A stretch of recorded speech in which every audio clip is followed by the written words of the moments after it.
Bienvenue Stop Invest, la chaîne des top d'investissement. Ici, on parle essentiellement d'entreprises de qualité. Avons-nous une opportunité d'investissement sur Virbac ou Virbac mérite-t-elle avoir une place dans notre watchlist? C'est la question à laquelle on va essayer de répondre en se basant sur les états financiers de la compagnie. Je rappelle que ceci représente uniquement mon point de vue et non un conseil d'investissement. Et comme d'habitude, je me réserve le droit de me tromper. Stabilité ou croissance des revenus? Croissance des revenus. La question est de savoir pourquoi. Acquisition organique, à vous d'aller vérifier. Ensuite, marge brute. Est-ce que la marge brute est stable? On aime ça. Oui, elle est stable. Marge EBITDA. Est-ce qu'elle est également stable? On va se dire également la même chose, c'est assez stable ici, à part la pandémie, etc. Mais ça, c'est compréhensible. Nombre d'actions, est-ce qu'il augmente ou diminue? Il diminue légèrement, on aime également ça. Net income et free cash flow, est-ce que les deux vont dans le même sens? On les met sur le même graphique ici, sans oublier que c'est une compagnie européenne, donc on doit toujours aller vérifier s'il n'y a pas des loyers qui sont inclus quelque part ici. Mais on aime bien ce qu'on voit ici. Net income et free cash flow vont dans le même sens. Donc si je prends ici net income, ça représente la véritable rentabilité de ce business-ci. Bon, comme vous pouvez le voir, la pandémie également est passée par là, mais ce n'est pas plus grave que ça. Ça reste une entreprise sur les sur les 5 dernières années, on a à peu près 10% ici de marge bénéficiaire. Tant mieux si ça continue. Maintenant, net dette sur EBITDA, est-ce qu'on a quelque chose inférieur à 5? Presque rien du tout. L'entreprise n'a pas de dette. Quand on regarde ici le niveau de dette net, ici du point de vue volume, ouais, 160 millions de dette net ici, alors qu'on produit des free cash flows aux alentours d'une centaine de millions par là, on peut repérer la dette net ici en moins d'un an, en moins de 2 ans ici. Donc, on dira même qu'elle n'en a vraiment pas. Alors, combien de fois les bénéfices le marché paye généralement pour ce genre d'entreprise? Comme pour moi ici, on va avoir tendance pour la croissance actuellement, on aura tendance à payer entre, disons 15, enfin, ça sera entre 20 et 25 pour ce genre d'entreprise. En tout cas, on va vérifier. Voilà. Si on dézoome un tout petit peu, sur les 20 dernières années, le marché paye à peu près 20 fois les bénéfices. Sur les 10 dernières années, il a payé 25 fois les bénéfices. En date d'aujourd'hui, c'est 15 fois les bénéfices. Alors, la question toujours est de savoir, quand l'entreprise se rapproche de plus, quand elle va se rapprocher de plus en plus de la maturité, ça sera 15 fois les bénéfices. Virbac ici, c'est pharmaceutique, je pense que pour les animaux, donc il faut vérifier s'il n'y a pas des brevets, etc. Donc, c'est toujours le problème avec les compagnies pharmaceutiques. OK? Donc, il faut faire attention généralement à ces niveaux-là. Idéalement, c'est à partir de 15 fois les bénéfices qu'il faut commencer à regarder ce genre d'entreprise-là. Mais bon, si la croissance continue, il n'est pas exclu que le marché revalorise cette compagnie à 25 fois en moyenne. OK? Donc, tout va dépendre ici de la croissance à venir. Mais on sait que sur le segment pharmaceutique, même si ça concerne les animaux, c'est le multiple va avoir tendance à se rapprocher de 15 fois les bénéfices. Donc, sachant cela, si vous payez 25 fois les bénéfices, vous savez pourquoi. Si vous payez 15 fois les bénéfices également, vous savez pourquoi. Moi, en date d'aujourd'hui, ce que je ferais sur Virbac, je prendrais Virbac à 15 fois les bénéfices. Je me protège dans tous les cas de figure. Nous avons une entreprise ici. Si elle me reverse la totalité des bénéfices nets, c'est un business disons, prévisible à 55% du temps ici. Les analystes ont raison par rapport aux bénéfices nets.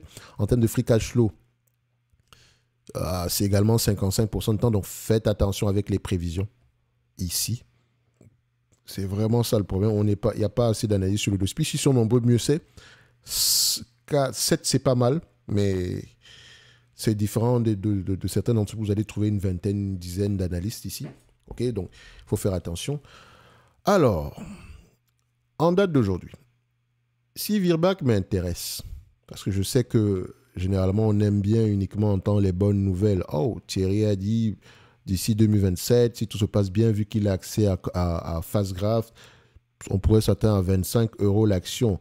Vu que l'entreprise cote à 306 € ici aujourd'hui, ça donne à peu près un rendement sur coût de 8%. Magnifique. Mais n'oubliez pas le fameux 55% de chance qui est que l'estimation en question se réalise. Parce que les analystes en question ont du mal à estimer... avant 2018, il faut le mentionner, parce que c'est pour ça que j'aime bien également Fastgraph. Vous allez remarquer ici qu'avant 2018, entre 2014 et 2018, c'était difficile de faire des estimations sur ce business. Il y a quelque chose qui a changé à partir de 2019. 2019, 2020, 2021, 2022, 2023.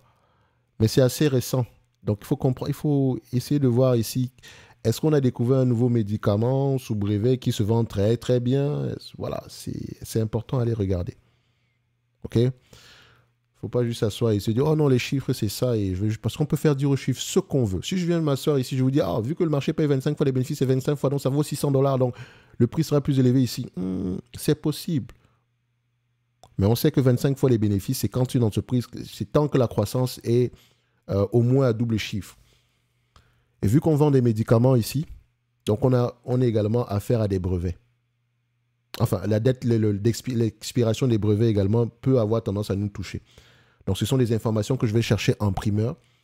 Qu'est-ce qu'on vend comme médicament? Et j'espère que c'est le cas pour Virbac. Oui, c'est ça.